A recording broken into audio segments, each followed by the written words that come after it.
What is going on, everybody? Welcome back to 49ers First Takes. I am here with my co-host, SF Gold Rush, Mike, to talk about a very disappointing end to the 49ers 2025 season. A game that was never really close. And even though a lot of us saw what could potentially be coming, it still sucks in the end, Mike. Yeah. That we lost, even though, if you had to be a betting man, a lot of people picked against us. So, yeah, we're going to talk about the game a little bit. And then I know it's a little early, but there's definitely some off-season questions that I want to ask Mike about and talk about. So if you're interested in that sort of thing, stick around. And if you watch me on the rewatch, stick around too. So before we get into anything, Mike, having time to digest what happened on Saturday, how are you feeling? Yeah, I was pretty sad. I'm not going to lie. It was just like from the first kickoff, like the game was over. And all you ask for in these type of games is just be in it. Like give us the entertainment value of having a full game, of the emotional roller coaster of ups and downs and cheerings and oh no and yeah, good job. But it was devastation from the very first second of the game, and it never stopped.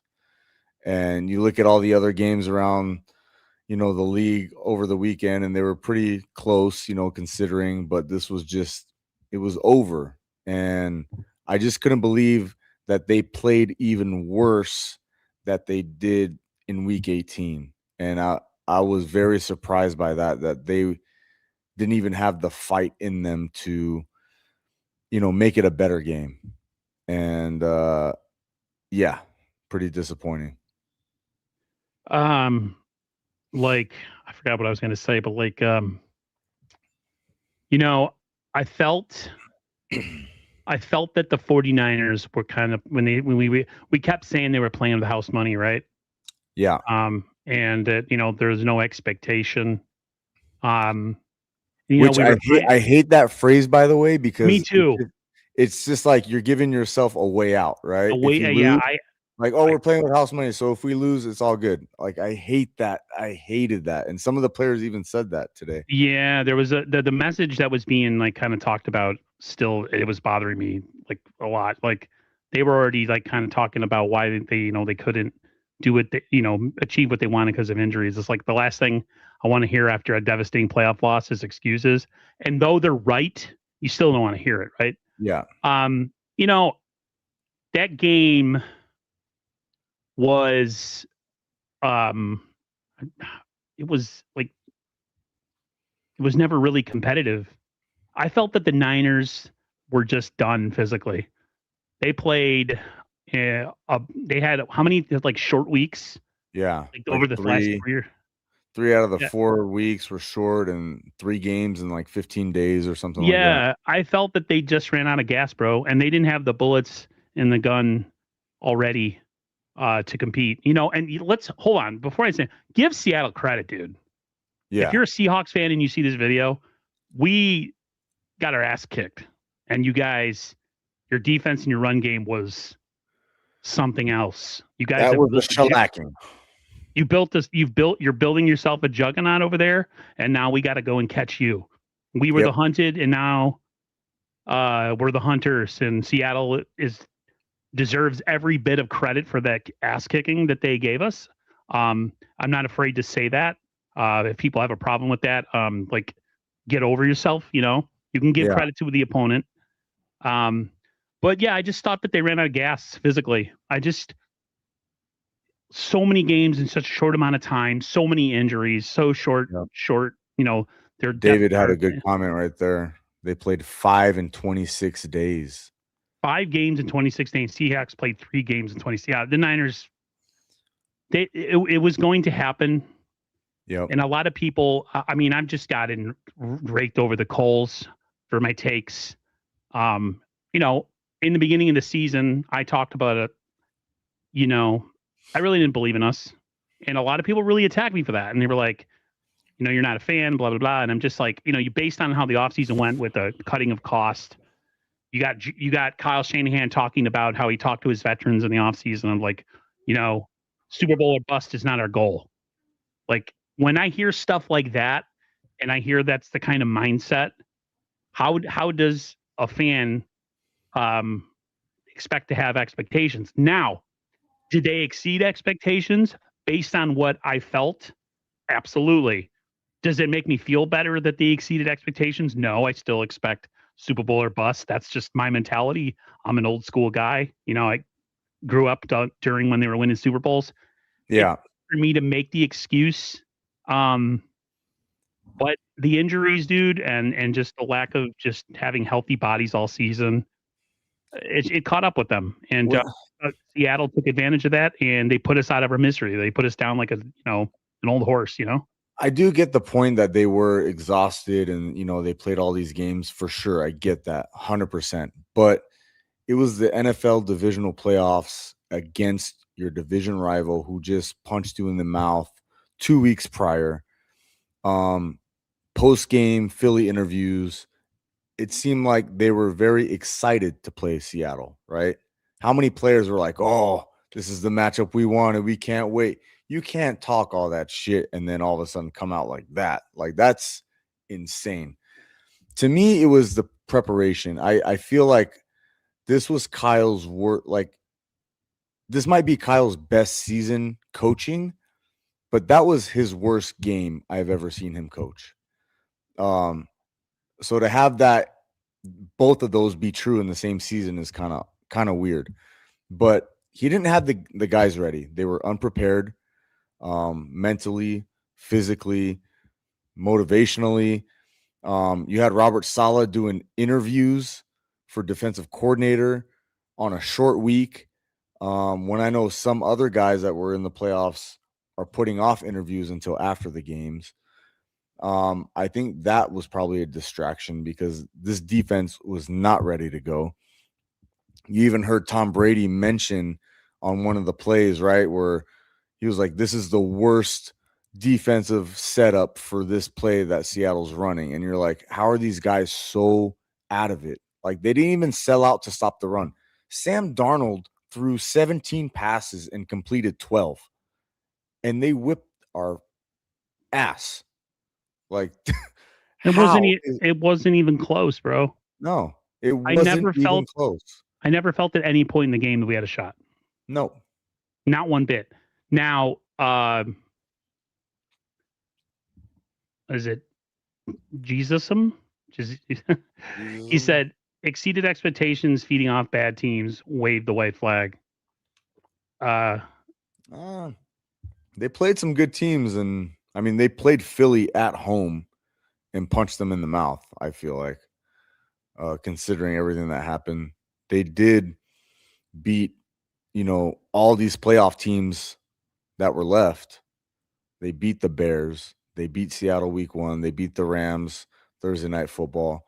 So their schedule wasn't as easy as people think, and they've only gotten more hurt as the season went along. So I don't really agree with that all the way, but, I'll disagree. I will say that they did. It's commendable that they didn't wave the white flag because most teams, if not all teams, would have waved the white flag. Yeah. Again, I'm not big on moral victories. I just don't believe in that stuff.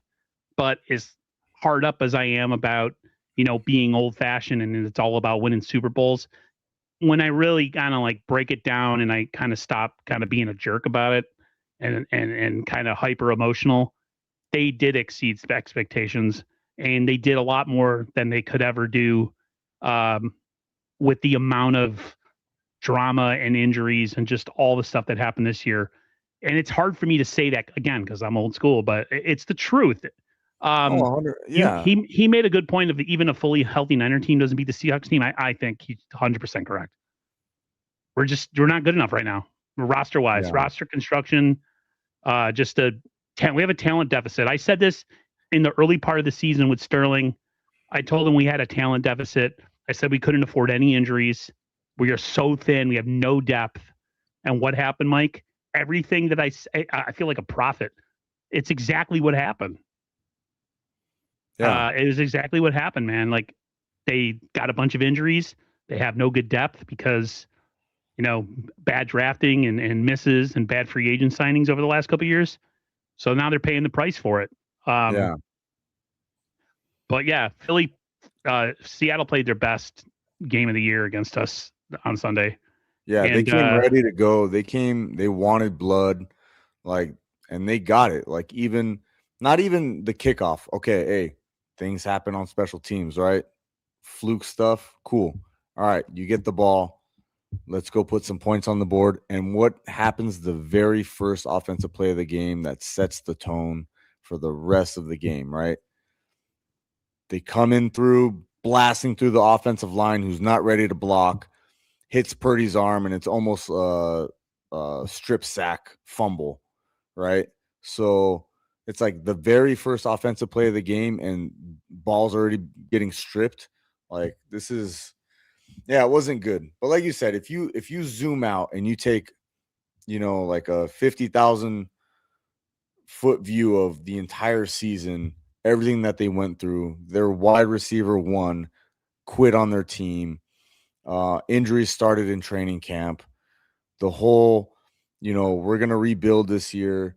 They don't acquire any talented free agents whatsoever. They let go of all this talent that are all balling out on other teams. And then, they have all this drama midseason where stars are dropping like flies. Your starting quarterback is out for weeks at a time. All this stuff, you have to say they overachieved, and they ended up giving fans an exciting season when expectations were set very low by them. So it is what it is. yeah. Brand new says, who do you hate more, the Seahawks or the Rams? Seahawks. Okay. It'll always See, be the Seahawks. I'm the opposite of you, just because of my area. So Okay. I live in LA, right? And every single goddamn Rams fan I know is a traitor to their original team and their bandwagons. I know Rams fans that were Steeler fans too, a couple years ago. Green Bay fans, Raider fans. They're all transplant teams, adult men who jumped ship and are now screaming from the rooftops, whose house and Rams this, and like, dude, no. I cannot have the Rams win a Super Bowl at Levi Stadium because the amount of ignorant fans that I have to deal with over here is too much. Yeah. There's going to be an NFC West team in the Super Bowl regardless, Mike. Yep. And it sucks. But the Niners, I say they have no one to blame for themselves, but they were undermanned this year, even before the season started, before they had all the injuries. Yeah. It was going to be a tough season anyways. And then, of course, the injuries start piling up in training camp. I got a lot of grief complaining about the injuries. I've been complaining about the injuries all year, and I've got a ton of grief about the injuries. But what's the first thing that people say at the end of the season about why we didn't achieve our goals? What's the first thing they say, Mike? It's injuries. It's injuries. And offensive line. Everybody's upset because I bring it up. Yeah. But that's the excuse everybody uses when we start talking about why we didn't achieve our goals. So, like, was I really that, like, off? Was I off? I think sometimes what happens is like people don't want to hear the truth, because they like kind of live in this little bit of like a bubble. They love their team so much they kind of simp for them, and I've just never been that way. I kind of like see things from a different perspective, and so like it's just funny how like everybody immediately when the season ends, we're like, well, if he would have been healthy, I'm like, I thought we were talking about injuries too much this year. And like all of a sudden you're going right to that excuse. But Vincent says Seahawks coming off bye and Niners going into a short week and playing through the Eagles definitely didn't help. Yeah.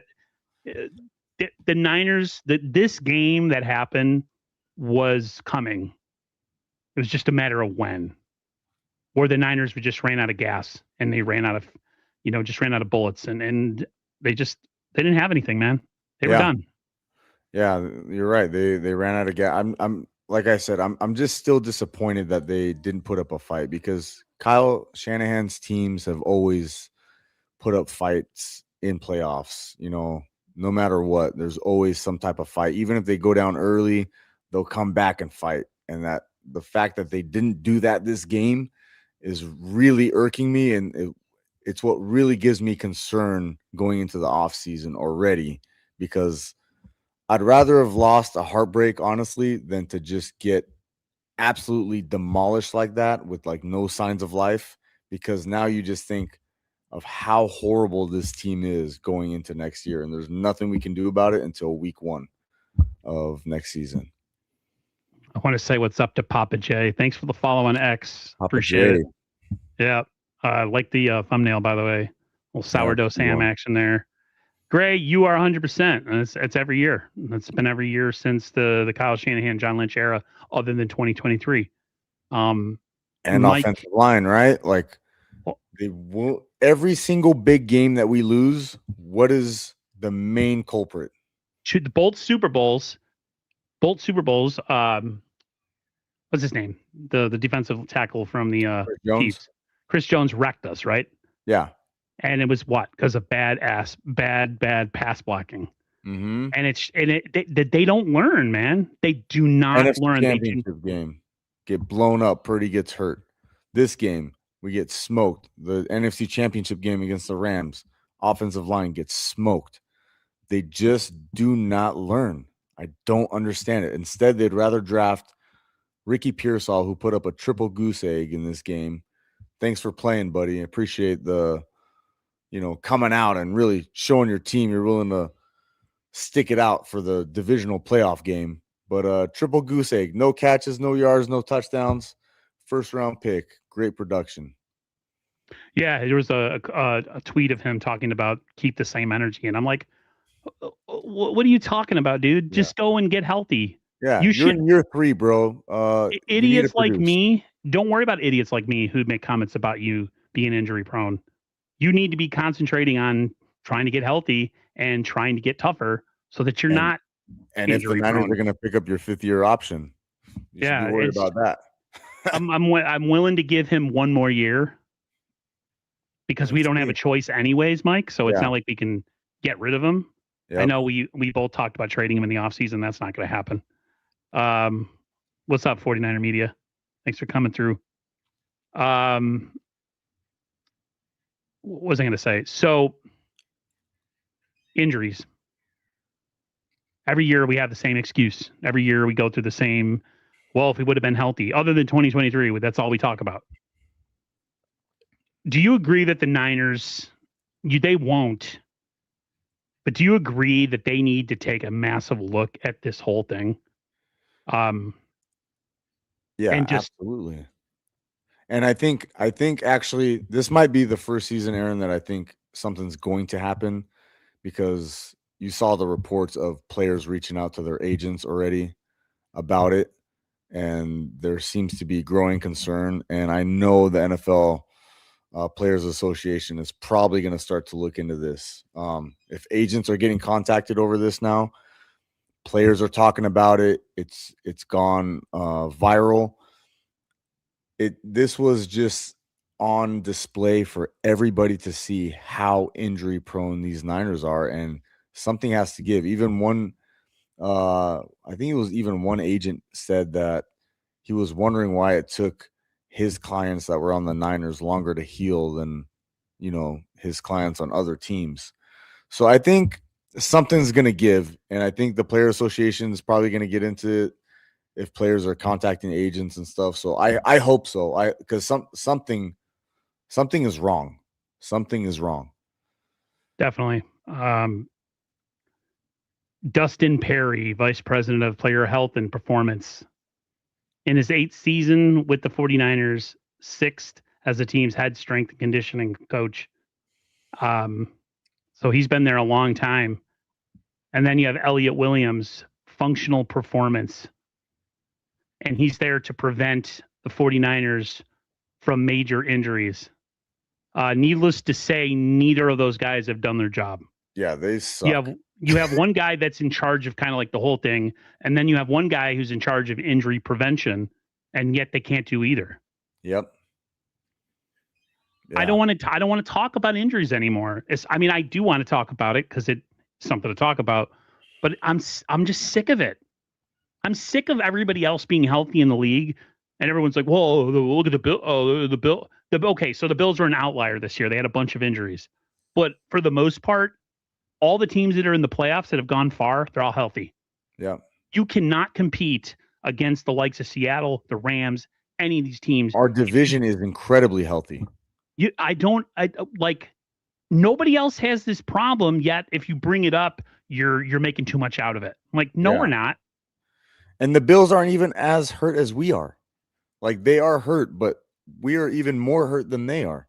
Josh Allen didn't miss 8 games this season. You know what I mean? Like, yeah, their defense is decimated. Well, so is ours. Some good news. There was a Kittle answered a question. I don't have the clip or the quote, but essentially, where his tear took place, it doesn't require the Achilles to what do they say, to be stapled to the bone or like attached to the bone. Drilled into his heel. And what happens with that is they said it could shorten his recovery time. Not if he stays around the power station. My brother thinks Mr. Dolphins fan that he needs to take as much time to get healthy. He's like, I wouldn't bring him back early. Yeah, he needs to stay in Iowa.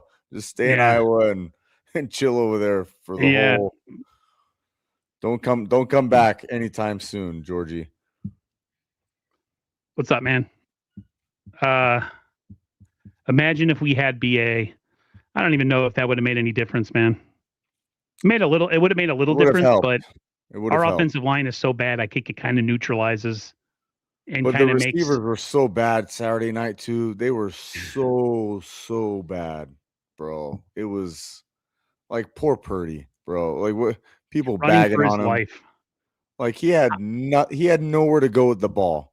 He's thrown to fucking Farrell, and Juwan Jennings is dropping balls. Ricky Pearsall, his one target he drops. It's like, dude, what do you want the guy to do? What do you want him to do? He didn't have anybody to facilitate through. Yeah. Nobody stepped up. Seattle's defense is good, but I thought the effort was poor as well. I thought they just came into that into that game with zero. He doesn't have Devontae Adams and Puka Nacua to throw to, Exactly. It's a big, big difference. Well, let's go into that then. Let's talk a little offseason.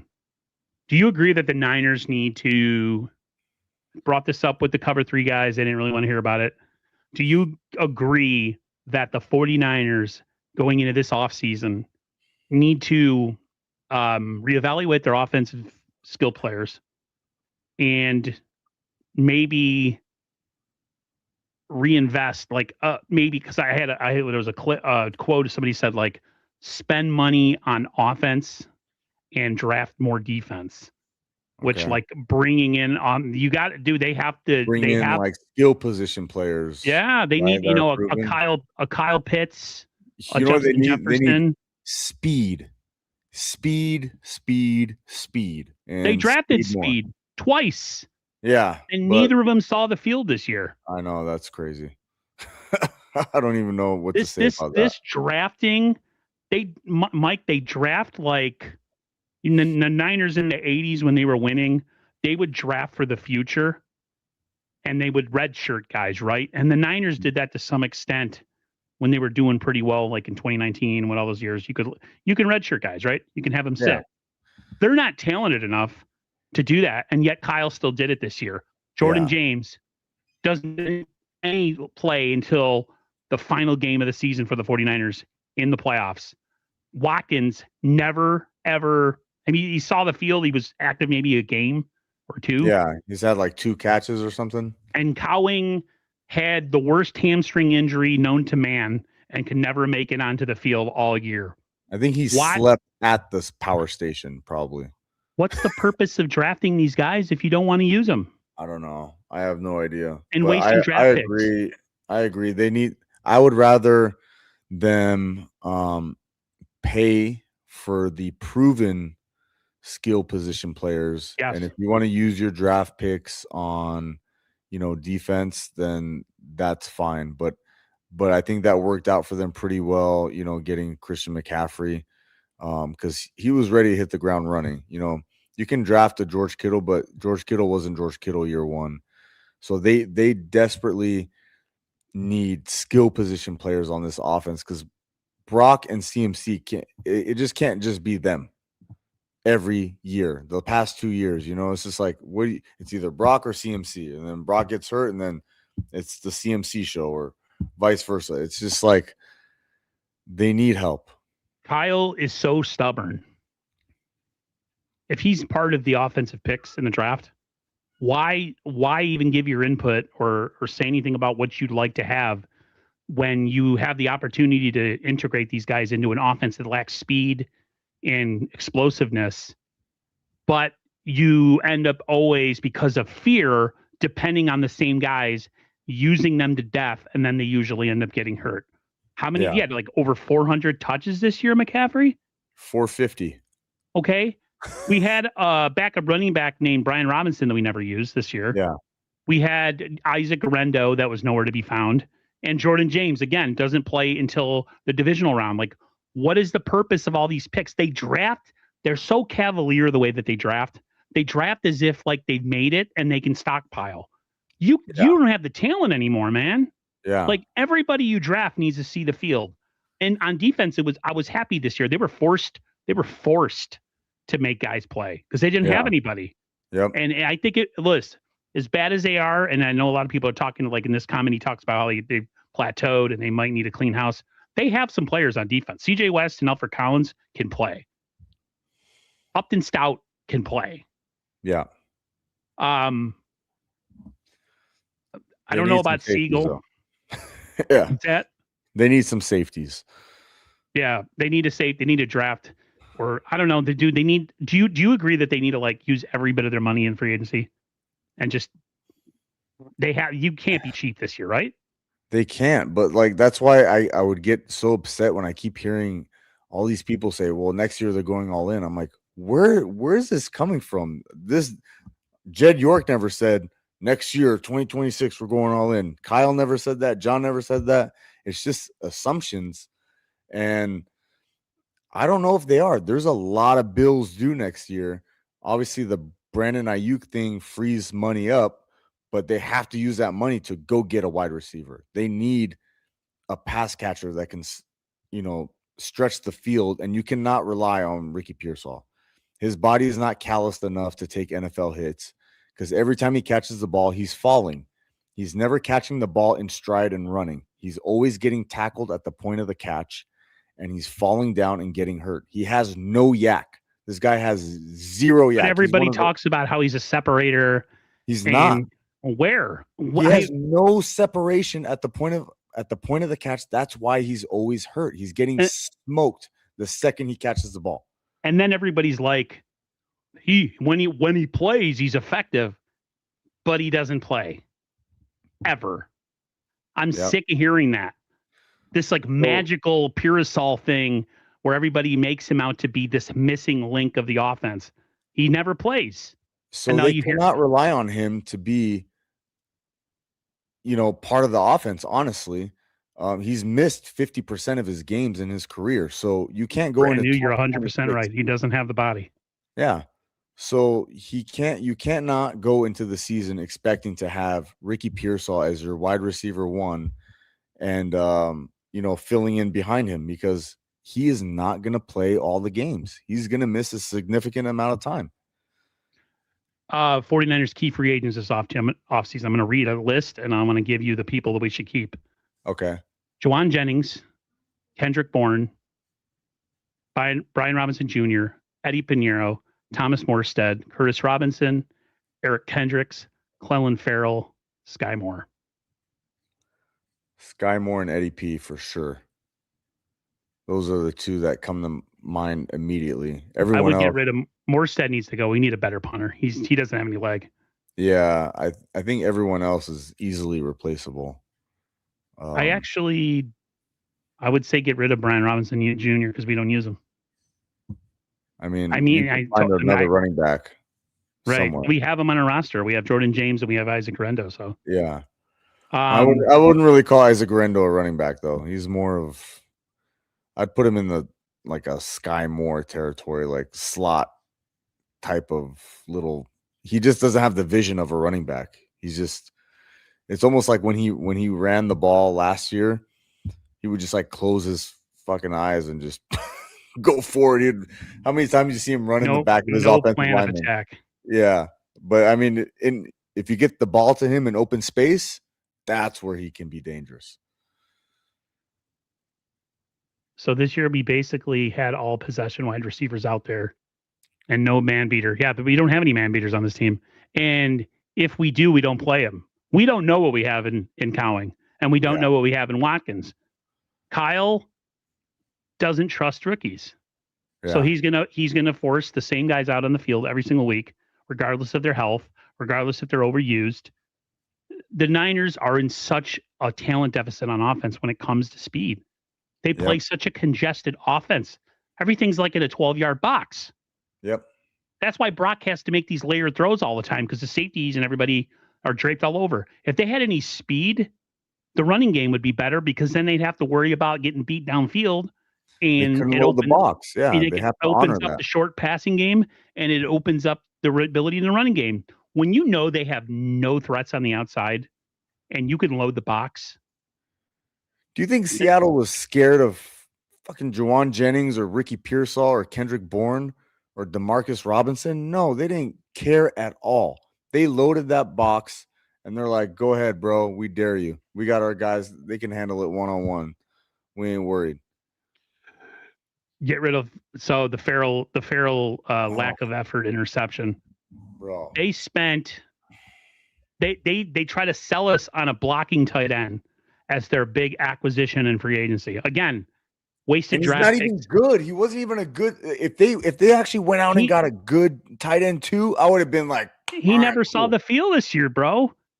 They try to sell us. They try to sell us on these free agents, right? And they do the same thing with the draft, where they try to sell you why they drafted a guy that's never going to play. They waste assets on players that don't see the field. I don't understand the logic when you're at a talent deficit right now, because guys have aged out, or you let them go because of injuries, or you had to cut salary. You can't afford to miss and be cavalier. Like, Farrell didn't see the field? Is that what you're saying? What's that? No, the Farrell, the tight end. He never saw the field this year. Oh, yeah, he did. Did he? Oh, yeah. He was out there and he would just block, and he wasn't even good at it. They signed a blocking free agent tight end who that's how much I didn't notice him, Mike. I didn't see him out there. Exactly. No, that's the point. You didn't notice him. I would notice him because he would whiff on his blocks. Of course. And he would get smoked. And then they would try to throw him a ball. I think he has like maybe 5 catches. I don't even know. I'm guessing off the top of my head. And he's probably dropped 2 of the 5. So he's horrendous. He was absolutely horrendous. Yeah. We talked about the trade deadline ad nauseum, and a lot of the time since me and you started streaming together. Me and you both were very upset that the 49ers didn't make a move at the deadline. I told you off stream, hindsight is 2020. I'm glad they didn't make a move. I never thought I would say that. They need every draft pick they need to have this year. Them not blowing their wad and going and getting a free agent or a tradable player, go and make a trade to give up assets. Me and you were like, I was so mad, and Dre to an extent was too, from Dre Area Sports. And now I'm like, I'm so glad they didn't make a move. What do you think? As long as it wasn't like a rental, like a 1-year rental, then yeah, obviously it didn't work out. But like I was thinking, anything that would have gave us that edge against that Seattle game, I mean, maybe it could have turned the tide a little bit, and we could have won somehow and got that 1 seed. It changes the whole landscape of this, playoff picture. But I just think that they were just bargain hunting so much that like they weren't gonna do it regardless. I don't know. It's hard to say, right? Because what if, the person they got, as long as it wasn't like just for this season, if they got somebody who they can get under contract for a couple years who was good, then I mean, it doesn't hurt because we could use all the help we can get next year. And the draft pick, honestly, is probably going to be a bust anyway. So You tell it like it is, and I love it. yeah. Seahawks fan here. The rivalry has always been awesome. Sorry to see the season go the way that it did for you guys. See you next season. Yeah. Hopefully we can compete. Hopefully we can field the team next year that can actually compete with you guys. Yeah, keep the rivalry going. It can't be a rivalry if one team's always winning. Exactly. And the Niners had, for the last couple of years prior to this year, the Niners had pretty much taken care of Seattle. Yeah. And then Mike McDonald gets the coaching job there. And the he smartest becomes hire by their Kyle GM. Shanahan killer. So they hired, Mike McDonald was hired to be the Kyle Shanahan stopper, right? Absolutely. So Kyle has to figure out a way with his offense. He needs to evolve. He needs to be willing to, use rookies and guys, free agents. Like you can't. Kyle has to now evolve into the Mike McDonald killer as an offensive coach. The Niners, Kyle Shanahan and John Lynch this offseason need to completely change their approach. You cannot go into this offseason with the same approach you always have. Everything should be on the table, Mike. Free agency, trade, draft. No stone left unturned. No cheapness. No, we're doing this where we have the rookies play, blah, blah. No one wants to hear that, man. Yeah. Nobody wants to hear that. No invested fan wants to hear that. If you have money that's actually spendable, I know you say that, some stuff is coming due.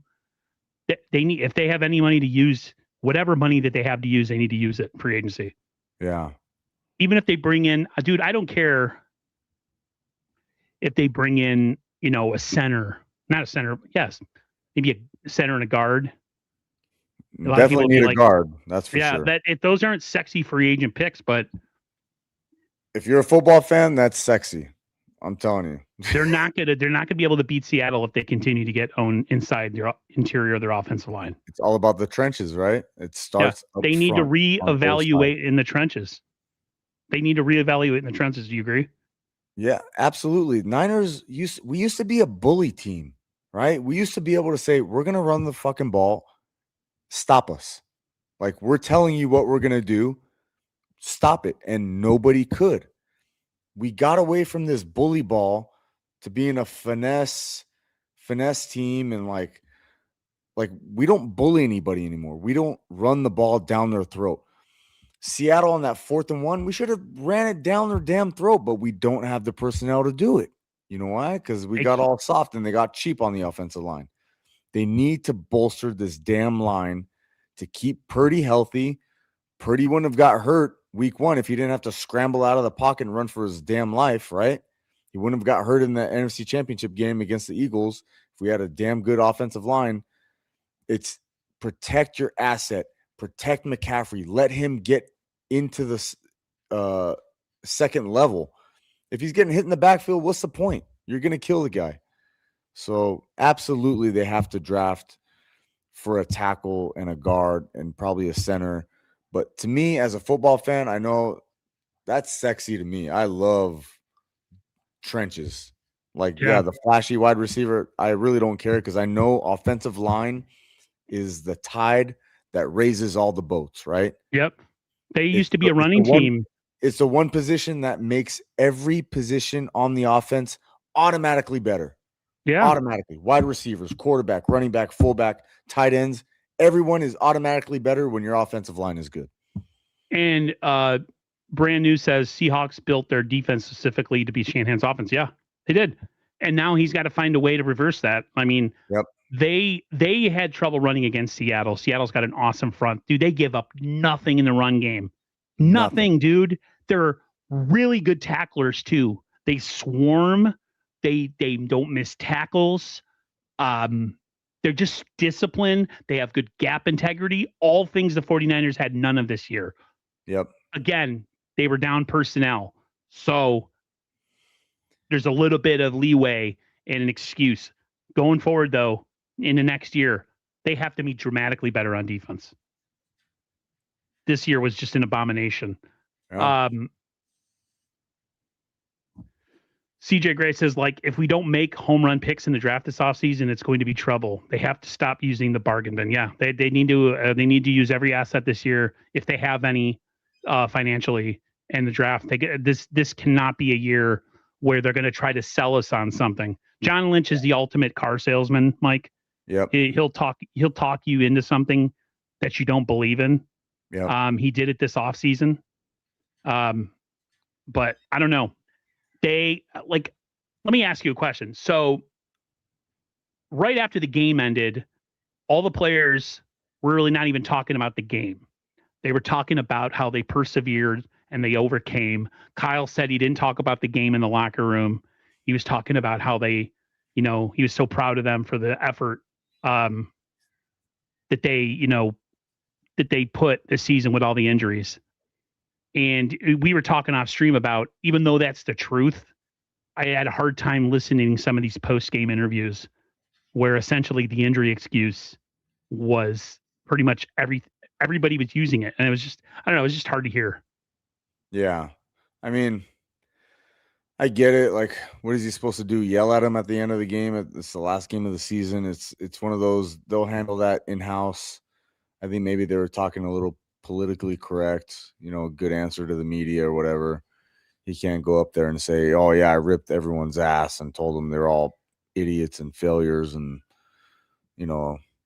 so I get it from that point of view, but it was just, I mean, what can he say? There was really nothing that he was going to say to make me feel any better. like I was just so baffled and taken by how the lack of effort, the lack of preparation that they had going into this game. And I was just like, dude, whatever. I'm ready to just move on. Let's go. There was a feeling that I got from the team that somebody made a point that they don't think the Niners internally thought they were going to win that game. And the players played like it. I forgot where I heard it from, but it was like essentially like, well, it looked like they didn't think they were going to win that game. Definitely showed. Brock was the only one who was really trying his ass off out there. I've heard a couple Seahawks fans say that they give Brock, and even players on the Seahawks, they were like, they say Brock is a good quarterback. Yeah. Brock was not the problem in this game. Definitely was. And there's so many of you freaking grifters that do that crap where, like, as soon as we lose a game, it's always Brock's fault. No. This was nothing. Everybody else was to blame in this game except for Brock. Yeah.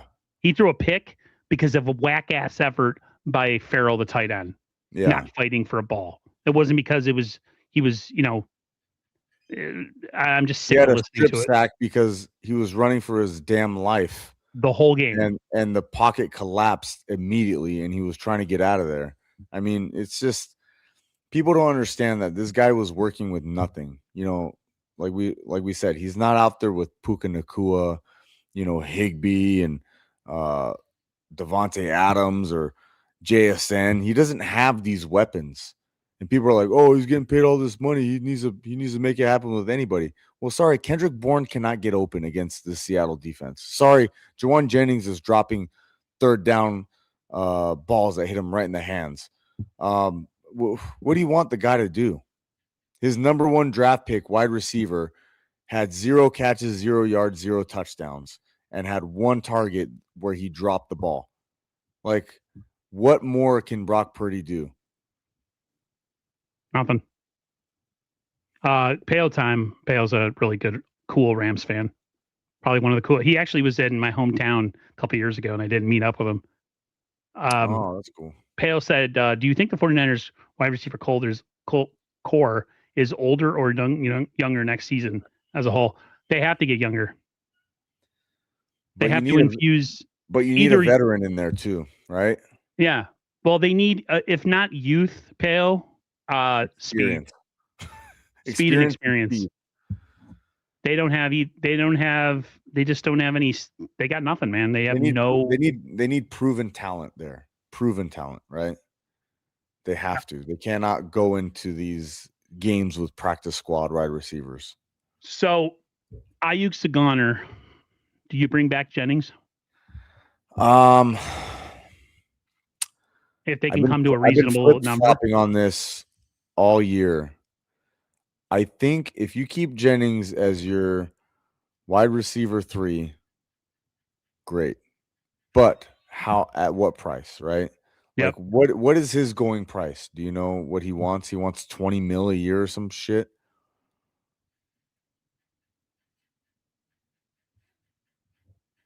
I don't know what his demands are. Yeah. He just said he's leaving it up to his agent. Yeah, so he wants to get paid. I'm not paying him. No, you can't.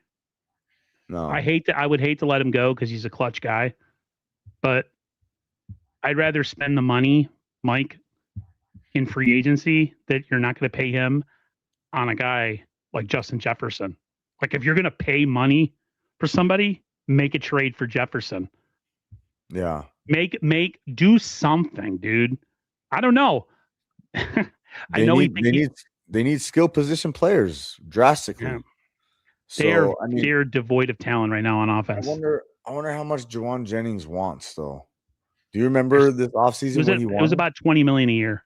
20 million? Yeah, dude, there's no way, man. CJ Gray says Brock was out there with number 3 wide receivers and as slow as F running backs, small line getting their ass kicked. What the fuck is he supposed to? Yeah, they're really undersized, man. Seattle's defensive line is humongous. Big boys, bro. Those are some big dudes. They're not like these speed rusher guys. They're just like, dude, every time they go back to throw, the offensive line was in Brock's lap. They were just a big, thick defensive line that just literally moves you off. Though. They move like they're speed rushers. They are just Mike McDonald found guys that fit his scheme to the T. And holy moly, did he find a badass defensive line. Good drafting, and guess what? They were healthy this year. Yeah. They were healthy. If you're healthy and you hit on your draft picks and you can go 50-50 with free agent players, be honest. I mean, Sam Darnold didn't really do much in this game. No. I'll give Seattle all the credit, but they won in spite of him. He did enough. They wanted to make sure he wasn't the reason why they lost. He played his Jimmy Garoppolo part in that game. Yeah. That was like the Green Bay game all over again, right? The NFC Championship game. That was he did enough to help them. He made some big throws in the game, but they took the ball out of his hands. They knew in their heart that they could run the ball down the 49ers' throat, and they knew that the 49ers offensive line would be able to, like, they won the line of scrimmage in that game in the freaking tunnel coming out for the game. Yep. It was over. Brand New says, what plays was worse, double flea flicker for 1 yard or the 4th and 1 fullback option? The 4th and 1 fullback option. You think so? Oh, dude, I saw them line up and I called it. I said, they're going to give it to Juice here. Why the fuck are they going to do this? And why don't they just do the QB sneak twice in a row? Right. Why go lateral? You can't go lateral on this defense. No, you cannot. They're so fast sideline to sideline. And you got, I love Juicecheck and I love McCaffrey, but they're both slow. Every time they give it to Juice on a 4th down, he fucks it up, man. It doesn't work. It does not work. QB sneak it twice in a row. On 3rd down, they should have did it, and then 4th down. I don't know why they didn't do it. It blew my mind, and I was so angry. At least with the flea flicker, they were trying something because obviously their wide receivers couldn't get open, and they had to do something to create space. So that I don't hold Kyle too much at the fire for that because he was just trying to find something that would work. But on 3rd and short and 4th and short, you should have just done QB sneak twice in a row. When I watched that slow motion freaking flea flicker for 1 yard, I mean, dude, Seattle snuffed that play out. Oh, dude, yeah. The Niners, they had nothing in this game offensively. They had nothing. They had nothing to counter Seattle in this game. Zero. They tried everything. Yep. They in 2 games against the Seahawks, they've scored 9 points the last 2 Yeah. games. 9 points. 9. No touchdowns. None. And Everyone people was like, don't think "Oh, if that's a problem. Pearsall They're like, plays, he's going to make a difference." I'm like, "No, he's not." the thing. So I made a video about this, talking about how I'm concerned about Mike McDonald, and people are like, "Hey, calm down. We were hurt, this and that." I'm like, you guys aren't realizing this has been a problem since that Christmas Day massacre, right? When they played Baltimore, when Brock Purdy had all his weapons, he had the Avengers, but Mike McDonald's scheme was super effective against Brock and Kyle's scheme. Kyle couldn't figure out anything to do against that defense. So what did Seattle do, right? Like you said, they hired the Kyle killer. So yeah, Kyle beat him his first 2 games in Seattle. He didn't have his team together yet. It was his first year. What do you want the guy to do? He's just barely putting together his team. Now, guess what? He has his team. And when he had his full first year, yeah, we played them week 1, but guess what? He held our offense to 17 points. And now it progressively got worse. So now it's like, dude, this guy is smoking us. And he's figured it out, and he's finally got his team together. So put this record away of, oh, Kyle is, 2-4 against them or whatever. The first year of Mike McDonald's coaching tenure, he's putting together a team. It's not his final product yet. He has to get his players that fit his scheme. But now it's looking dangerous. Coaching news. Got Robert Saleh. Looks like he's getting a second interview with the Arizona Cardinals on Tuesday. What the fuck? He had an interview with the Titans, Miami Okay. Dolphins, and Baltimore Ravens. And then Clay Kubiak, our offensive coordinator, did a interview with the Pittsburgh Steelers via phone, and it said Las Vegas Raiders interview requested and scheduled January 18th and 19th. Oh. So, with the 2 of those guys, I mean, Kubiak doesn't bother me as much leaving because Kyle runs the offense. What's your opinion on if Saleh leaves? Are you overly concerned just based on how bad the defense played this year? Is he partially to blame, or is it really just about a lack of personnel? You know what, Aaron? That's a really good question. Earlier this season, when the rumors were flying, I was getting, a little sad about it. I know Saleh can put together a top defense. He's proven that, but I'm just very disappointed in how he's had this defense play, because he's had them play like soft zone, right? All year. Like there's no maybe he just doesn't have the horses to run anything else. I don't know. I'm not very scheme. What's the word? Like, You're not attached to any scheme? no, like for me personally, like I'm not a scheme guy. Like I don't really, I'm not in the X's and O's a Me lot. neither. So I totally understand. I would have to defer that to somebody, like maybe Johnny Dells or whatever, who knows more. Dude's amazing. About, what Saleh was trying to do with the personnel that he had. But it just seemed like he was just playing soft zone the whole time. He was like, yeah, you know what? They're going to end up scoring, but we're just going to make them take a long time to do it. You know what I mean? It's just like, was that the right move? I don't know. I mean, obviously when Saleh has like Warner, Bosa, all these guys, the defense looked pretty dope. But I don't know. I'm very confused. To me, it's a double-edged sword. I thought he really didn't show us anything this year, and it made you wonder if he's really only as good as the players he has on the field, or is his scheme, or is his scheme like this unbeatable scheme? Because if that was the case, his scheme didn't work this year. I personally think most defensive coordinators are only as good as the guys they have playing. But like you said, there was never really any adjustments this year. We just kind of rolled out the same defense every game, Yeah, cover, there's a lot of confusion. There's a lot of missed tackling. There's a lot of yeah, there was an improvement this year. no, yeah. The tackling never got any better. The angles in the run game and run defense never really got any better. Like he didn't even sell out to stop the run against Seattle. Like, wouldn't you want to do that to test Sam Darnold and be like, hey, let's see how good that oblique injury is? Like, stack the box with 9 dudes. I don't care. Just do not let them run for 5 yards a clip on you. That's insane. CJ Gray says players seem not to know what they were doing most. Most of the time. That's the thing too. Like, if I don't want to attack Saleh. Yeah, I don't know. I don't know what he because was trying if he's to do. He's this guy and he has this reputation and we hype him up. Like, how are these guys always so unprepared all the time? But he is proven. He is a proven asset. He is. But like, why? I don't understand. Like, game by game, these guys never got any better when it came to tackling or angles in the run game or gap integrity. Like, they got worse. I wouldn't mind changing the scheme up though. Let's get rid of the wide 9. Let's Kasarik at the door. It's an overrated. First of all, this Seattle defense that Kyle's obsessed with only works if you have the personnel that Seattle did. I'm done with it.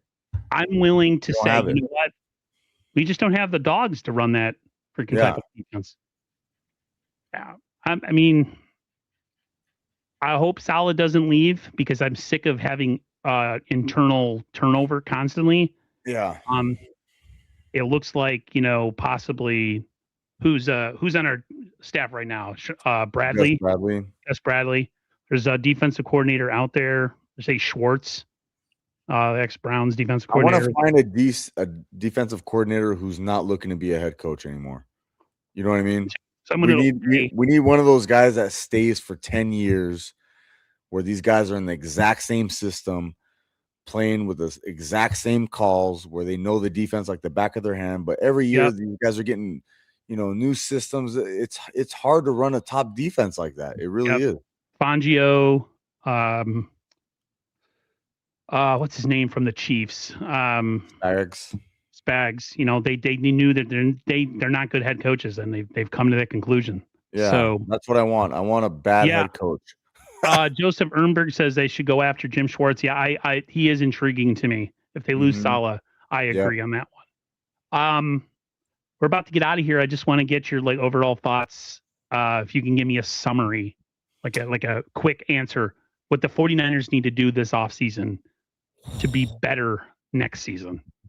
Is that a short answer? Oh man. I mean, give me what you got. Oh, well, number one, I think the number one thing they should do is promote John Lynch to president and get a new GM from a reputable organization like the Rams, Seattle, Baltimore, Kansas City, one of these teams that draft very, very well, and they need outside eyes to evaluate their talent, because this is the one thing that's been holding this team back is their drafting and their scouting evaluations. And to me, I think that is by far the number one thing that has to change this season, because they cannot keep going in to these drafts and missing. It just keeps setting this franchise back, and now it's showing its ugly head, where the Rams and Seattle in our own division are both playing in the NFC Championship game in our own stadium. I agree. When you continually miss in the draft year after year, it piles up, and then eventually the rent comes due, and you cut guys, and then these guys that you drafted that are supposed to be the answer for when guys leave aren't the answer. There was talk from some people, should John Lynch be fired?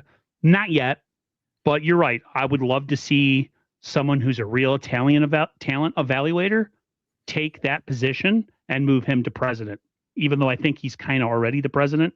They need to make him super president. Make him, you don't have to completely reinvent the wheel with the 49ers. Yeah. But this offseason, like I said early in the stream, everything has to be on the table and all resources have to be exhausted. whatever that means. You can't go business as usual after a season like this. Health staff, coaching, reevaluating offensive skill players, maybe going into free agency and maybe making moves on some skill players. Whatever it takes. Trades, free agents, everything. Draft. You got to hit. You got to hit, man. You can't miss this year. It's got to be. It's just you got to. This has to. This offseason has to be different than every offseason we've had probably in the last 5 years. Like Absolutely. they have to hit 100 out of 100. They can't miss. Yeah. Otherwise, what happened Saturday is going to continue happening. I don't want 2014 to start all over again, where we become a laughing stock once again because we've kind of our window closed. So exactly. All I'll say is the injuries did pile up this year. I think a lot of what happened this year had to do with the injuries for the most part. But offensively and defensively, we need more of a talent infusion, even when we're healthy. So that's all I got to say about that. Yeah. Everybody, I think me and Mike, Lewis, I have a hoping we get to do this next season and into the off season. Absolutely. And we just got to figure out a name for the show, and I got to get a caricature that looks like Mike to have, like with the hat. Mike's got that good square jaw. You got a strong jaw. So strong jaw. So yeah, I'm looking forward. I never thought I'd say this, but I do look forward to the offseason to some aspects, like free agency and the draft, because there's always that possibility that the Niners might be aggressive. So we'll see. But until then, everybody, thanks for coming through. Sorry to get a lot of your comments. Appreciate you coming through. If you want, like, share, comment, subscribe, do all that stuff. I would appreciate that so much. And hopefully I see all you guys down the line. Mike, I had fun, regardless of the situation. And until next time, everybody, stay safe and healthy. Go Niners. See you later, guys. And I'll see you guys on the flip side.